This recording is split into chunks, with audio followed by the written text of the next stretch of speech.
assemblés sur une base, comme tu dis, un projet général, et d'autres moments où ça capote parce que les différentes composantes veulent se différencier. Et c'est constamment cyclique. C'est-à-dire que pendant, moi je travaille sur les cycles, c'est-à-dire qu'en fin de compte, les deux sont vrais. C'est-à-dire les deux sont vrais. Il est vrai qu'on puisse construire quelque chose en rassemblant des gens très différents, mais c'est vrai aussi... La construction européenne, par exemple, Jacques. Il y a des moments où on peut envisager cela. Oui, oui. Et les choses s'aplanissent. Sur des accords financiers, sur des... Les clivages je comprends bien. sont abolis plus ou moins pendant un certain temps. Voilà. Et l'exportation des entreprises. Comme on dit, le naturel revient au galop. Ouais. Et ce qu'on a voulu, c'est ce que j'appelle le surmoi, Ouais. surmoi unitaire. Ouais. Et à un moment donné, il y a un retour du refoulé, comme on dit en psychanalyse. Oui. Ce qu'on a voulu réprimer, ce qu'on a voulu masquer. Les gens refusent. Il y a un refus. Et après, ça il y a recommence. rejet. Il y a rejet. Et après, ça recommence. Et ça recommence. Mais tu as oublié un élément, c'est qu'il ne suffit pas seulement d'être pour la patrie, tout, il faut avoir un dessin, un projet. Mais, si les gens ne leur donnent pas leur dignité, si les gens, non mais il faut s'il n'y a pas la prospérité. Attends, on va essayer de comprendre Laurent. Si les gens, il n'y a pas la prospérité, s'ils n'ont pas leur dignité, je te donne un exemple. Oui. Il y a des gens, par exemple, tu vas parler des juifs, des chrétiens, des musulmans, Ouais. ils vont te parler de valeurs, tout ça, de morale, de civilisation. Et puis le mec, ou même un mec comme Michel Onfray, bon, qui n'est pas dans la religion, il te parle de valeurs, tout ça, il a écrit un livre qui s'appelle Décadence. D'accord. Sauf Ah oui, que tu me l'as montré, je me rappelle. Sauf que le mec, il est contre la conquête de l'espace, il considère que des mecs comme Jacques Cheminade qui défendent la conquête de l'espace sont des guignols, des fous, quoi. D'accord. Or, qu'est-ce que c'est que la décadence? La décadence, c'est pas la vie sexuelle de machin. Si le mec il allait voir les putes, c'est sa vie, ça me regarde pas. C'est pas ça la décadence, ça fait partie de sa vie, ça me regarde pas. La décadence, c'est une civilisation qui dit nos futurs comme les punks, c'est-à-dire pas d'avenir, nos futurs. Donc quelqu'un qui au 21e siècle et que t'as pas le désir masculin d'aller voir ce qu'il y a au-delà de la colline, d'aller voir ce qui se passe sur la Lune et sur les aller chercher un peu le ciel. Voilà. L'infini un peu, l'infini. Ça, c'est une civilisation qui est en décadence. Voilà. Non, mais je crois qu'il n'a pas entendu ce que j'ai dit. Ouais. J'ai dit que à un certain moment. J'ai compris ce que tu as dit, mais pour assurer.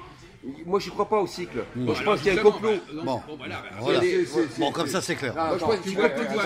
On a bien vu les différences. Moi, je suis un adepte de la théorie des complots, donc je pense qu'il y a un complot. Non, mais tu vois bien qu'il n'y a pas un phénomène naturel.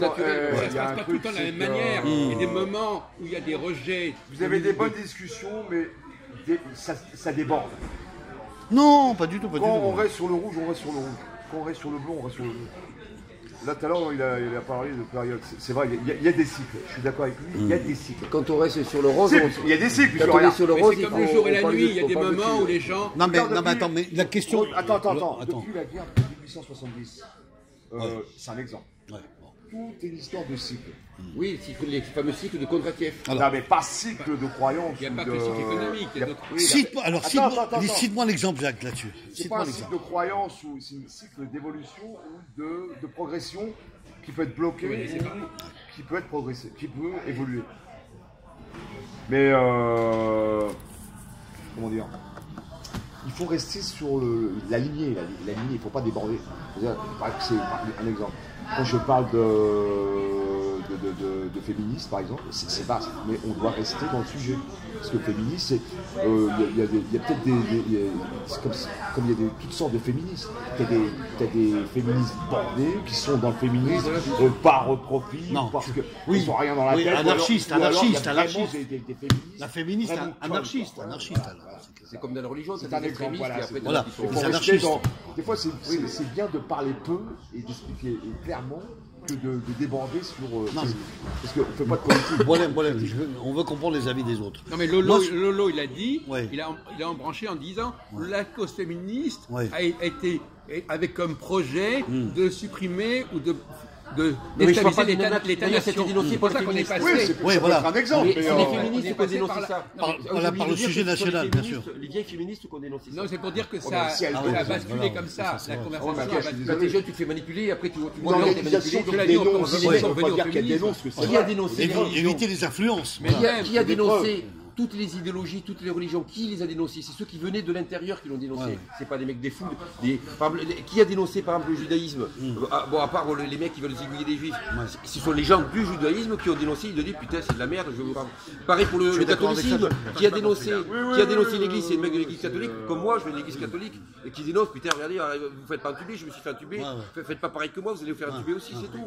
Qui a dénoncé le communiste? Ben, c'est les anciens communistes qui ont dit, ben, regardez, je me suis fait bien enculer, n'en faites pas autant, regardez, c'est de l'arnaque. C'est-à-dire t'as des opposants qui ont fait des Par contre, qui ont créé des mecs qui arrivent de l'extérieur, qui ont de la haine anti-juive, anti-machin. le racisme. Il a raison. Il a raison. Il y a une critique interne. Oui, il a raison, d'accord, mais. Tu as raison, dans la- Laurent, tu as raison. Attends, dans la dénonciation, faut pas oublier que des fois c'est pas très clair, c'est pas. Oui, après il y a des barjots, bien sûr. Évidemment, mais évidemment. Il y a plein de barjots, les gens ils sont pas équilibrés. Laisse parler. Une seule chose, quand je parle, laisse finir les gens. Parce que vous vous écoutez pas. On s'écoute pas. On n'est pas en politique. On t'écoute, Boilem, on écoute ta version. On n'est pas dans un débat où il y a 14. Oui, on candidats, tu vois. n'a pas droit de réponse, on n'est pas Donc, sur les plateaux de faut faire télé. attention, juste faut faire attention aux dénonciations, Au délateur. parce que ça peut être aussi influençable et ça peut être faux aussi. Oui, mais c'est la vie. Hein. On se souvient de l'époque des soldats romains qui étaient sous les ordres des rabbins pour. Quand ils avaient. Je parle de. Je sais plus comment on appelle ça. Les ordres de César, Ponce Pilate. Tuer tous les bébés. Alors que c'était une aberration. C'était une bêtise. Voilà, ça c'est un exemple. Il faut faire gaffe aux dénonciations. Non, mais là, alors, Des fois, ça peut. je veux changer juste de débat Très mauvais. très vite fait, voilà. Laurent, juste entre nous, qu'est-ce que pour toi, quand tu écoutes la télé française, la politique française, La télé ou la politique française? non, c'est pareil, écoute. Non, c'est pas pareil. Non, mais les politiciens, ils parlent de l'Europe. Qu'est-ce que quand tu les écoutes, quel est ton sentiment? Qu'est-ce que tu ressens quand ces gens-là ils parlent et qu'ils te parlent de l'Europe? Du vide. Tu sens quoi sur eux? Ça fait penser à George Qu'est-ce que- Orwell. Concrètement. La novlangue. Oui, Comment on dit? attends, laisse-moi finir. Comment on alors. dit la novlangue? Comment ça se Attends, prononce? écoute-moi, laisse-moi finir ma phrase, tu vas comprendre. Qu'est-ce que tu ressens, ces politiciens, les G8, les G7, quand ils parlent de l'Europe, et qu'est-ce qu'ils dégagent exactement, qu'est-ce qu'ils font très concrètement? Ils veulent imposer leur vision de l'Europe. C'est ça. Et ceux qui ne sont pas d'accord, ils disent vous êtes europhobes. C'est ça. Et je rappelle que europhobe, c'était un terme qui était utilisé par les nazis. Ouais. À l'époque des nazis, ceux qui étaient contre l'occupation allemande, on disait ce sont des europhobes. Ah oui, c'est intéressant. C'est vrai. Alors on peut être pour une Europe des patries et des projets. Et ça, Je suis pas allemand, on mais est- nous, c'est les pas parce Allemands, que- on n'est pas des nazis. C'est comme, c'est pas parce que, faut pas confondre, comment dire, tu peux être patriote sans être pour une France raciale, raciste, Oui, ou un repli identitaire, ou un extrémiste. repli sur soi. Ou un repli sur Tu soi. peux être ouvert sur le commerce international, sûr. sans être pour la mondialisation, sans être pour le libéralisme, mais pour un certain gaullisme, colbertisme, capitalisme industriel. Zemmour, il avait dit qu'il y avait deux capitalismes. Il avait dit dans son livre Mélancolie française. Édité aux éditions Fayard de Noël en 2010, il dit, il y a deux capitalismes. Le capitalisme de Manchester, Ouais. qu'on appelle le capitalisme financier, Bravo. entier Bravo. financier. Oui, c'est ça. Et il y a le Et capitalisme productif, rénan, et productif, et le oui. capitalisme rénan, Il a oublié qui est Zemmour. un capitalisme industriel. Industriel, bravo. Donc le combat, il n'est pas entre le libéralisme et le communisme, qui ont toujours marché ensemble. Qui en collaborent ensemble. Bien sûr, c'est une escroquerie. Bien sûr. Le vrai débat, il est entre deux capitalismes. C'est ça. C'est qui avait écrit le livre Capitalisme contre capitalisme? Je ne me rappelle plus là. Je sais pas. Au début des années 90. Là, voilà. On va essayer de le retrouver, on retrouvera par Google, internet. peu importe. Voilà. Ouais, on et retrouvera par ça internet. n'empêche pas que De Gaulle, qui était quelqu'un qui voulait rassembler, il a travaillé avec des maurassiens, parce que dans la résistance, il y avait des maurassiens, notamment des antisémites Ouais. qui étaient dans la résistance. Et puis après, mais qui, ça ne veut pas dire Alors, qu'ils si, voulaient. alors- Attends, laisse-moi finir. Ouais, je te laisse Mais finir. par contre, ils voulaient pas. C'est pas parce que le mec était antisémite qu'il voulait les ébouiller des juifs. Mais le mec, mais il y avait de tout dans la résistance. Non, oui. Et alors qu'il y avait des Dreyfusards justement qui avaient collaboré. Et après, il a travaillé avec des communistes, sans se faire d'illusions sur le communisme. Hein. Il ne se faisait pas d'illusions. Il y avait des communistes qui disaient nous, si on a le pouvoir, on va tous les ébouiller, les gaullistes et tout. Oui, j'étais aussi Mais des criminels. il était obligé à de leur le faire. façon, ouais. Donc, pas tous, mais bon, bref. Donc, il voulait rassembler les Français, pas qu'il y ait de division entre la droite et la gauche, mais que les Français travaillent ensemble. Et tu sais ce qu'il avait dit un jour de Gaulle, quand il a fait venir tous les gens à Londres, là, qu'il avait fait la paix du 18 juin. Il y a un journaliste qui est venu à Londres, là, un anglo-saxon, qui a dit à De Gaulle. C'est bizarre là, je vois vos soldats là, ils ont des têtes un peu Pâle. Non, justement, il n'était pas très pâle, quoi. Alors, Il était rouge. Mat. Voilà, alors il dit, De Gaulle, c'est la grande phrase de De Gaulle. Ah. Il a dit, c'est vrai, j'ai appelé les cathédrales, mais c'est les mosquées et les synagogues qui sont venus. Voilà, je suis désolé. Donc, Ok, très bonne blague. donc lui, il était pour rassembler, c'est pas la France Juste une question, vu qu'on est blanc, sur- catholique et con. Voilà. D'accord, juste une question, Laurent, sur le dossier de De Gaulle, du président, enfin du général, qui a été nommé président de la première présidence de la République française. Pourquoi ils ont essayé de tuer De Gaulle? Ils ont tué par balle sur sa voiture, de la Citroën Palace X présidentielle. Ils ont mitraillé sa voiture. À quel but et pourquoi ils ont fait ça? Parce Qui a que, en fait fait, ça d'après Thierry Messant, il a écrit, Thierry Messant, dans le texte qu'il a écrit, l'enquête qu'il a fait sur Nicolas Sarkozy, Ouais. pour montrer les origines des forces qui ont mis Nicolas Sarkozy au pouvoir. Ouais. Tu connais le dissident journaliste Thierry Messant qui dirige le réseau J'en ai Voltaire. entendu parler. Ouais. Donc dans ce texte, il avait expliqué, c'est une longue histoire, je ne peux pas tout te raconter, j'ai pas beaucoup de mémoire, Ouais, c'est pas grave. mais il avait expliqué qu'en fait, De Gaulle, il avait collaboré avec les Anglo-Américaines. Ouais. Et ces forces anglo-américaines, l'empire anglo, je ne parle pas du peuple américain, le peuple américain c'est un grand peuple et, Oui, c'est un grand. moi j'adore l'Amérique, attention. Ouais, c'est autre chose. Je parle de l'empire anglo-américain. Donc ils se sont sentis trahis quand De Gaulle il a voulu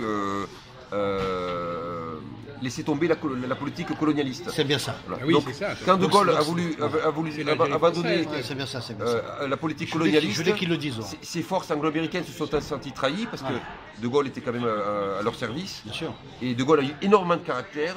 C'est pour ça que, comme il était beaucoup en danger, il s'est entouré de gens comme Charles Pasqua, il y a eu le SAC, tout ça. S'il n'y avait pas eu ces gens-là, on sait très bien qu'ils venaient du milieu, ces gens-là. S'il n'y avait pas eu ces gens de la mafia corse, de la French Connection et tout, mais De Gaulle, il aurait été assassiné s'ils n'avaient pas été là pour le protéger.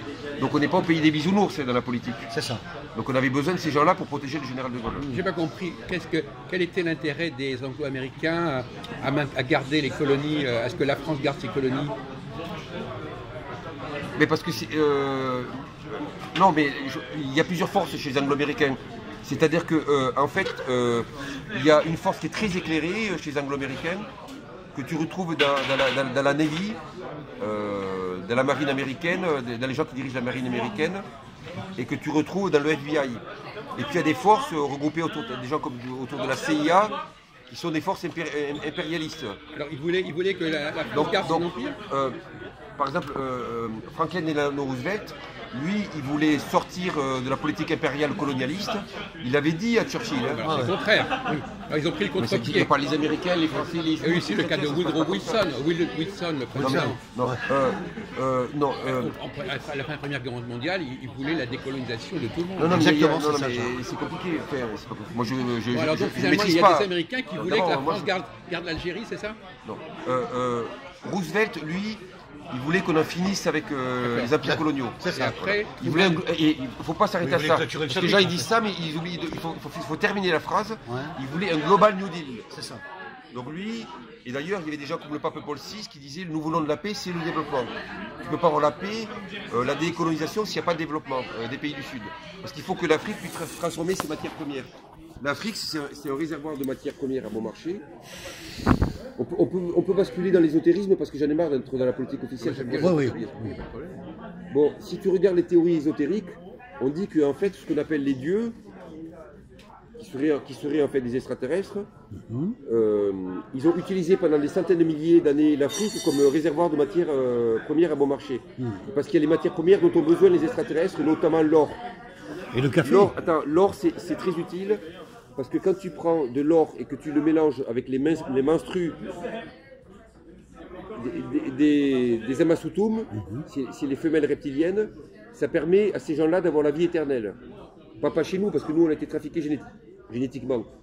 Donc, ils ont exploité notamment les Africains pour travailler dans les mines. C'est pour ça parce que c'est eux qui sont à la base de la création de l'homme. Mais t'es pas obligé de croire en ce que je dis, j'en ai marre de la politique officielle. Ouais.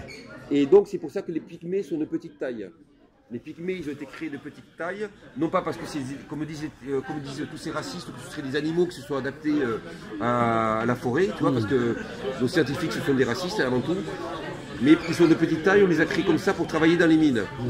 Et ils ont été libérés par le seigneur Horus que les chrétiens appellent Jésus, qu'on appelle Bouddha chez les, qu'on appelle Nemrod chez les Babyloniens.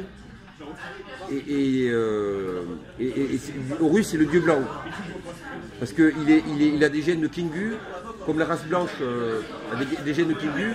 Les Kingu, c'est une race reptilienne qui a des traits extrêmement fins, qui est très très belle, avec des cheveux presque très longs, argentés. C'est comme les elfes. D'accord. Et la beauté de la race blanche, ça vient parce que la race blanche a été créée avec des gènes de Kingu. Est-ce que tu as aimé le film Le Seigneur des Anneaux? Ah ben moi j'adore Tolkien. J'ai l'impression qu'il a un peu le style. Tolkien qui est un catholique, oui, mais un catholique intelligent et un initié. Et voilà. Donc Aragorn, il est de la lignée